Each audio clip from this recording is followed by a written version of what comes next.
Welcome to Penrose Learning, where we make understanding easy. You start by launching Viber where you plan to share. Make sure the app is updated and your connection is stable so audio and video won't drop. Once you open the chat or call, check permissions.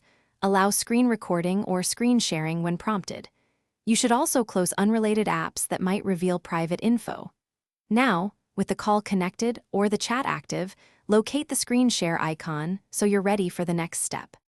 During the call, tap the screen share button and select what to present: your whole screen, a specific window, or a single app window.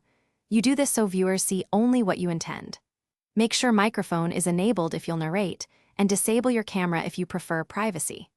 Once you choose, confirm the OS prompt to allow recording.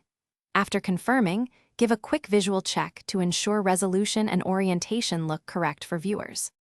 When you're done, tap Stop Sharing to return to the normal call view so background activity is hidden. If sharing fails, first check that Viber has screen recording permissions in your device settings, then restart the app. That fixes most issues. If viewers report lag, switch off VPN or use a wired connection for lower latency.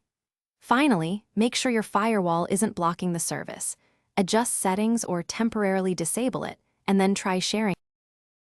Thanks for watching. If this was helpful, leave a like and consider subscribing. See you next time.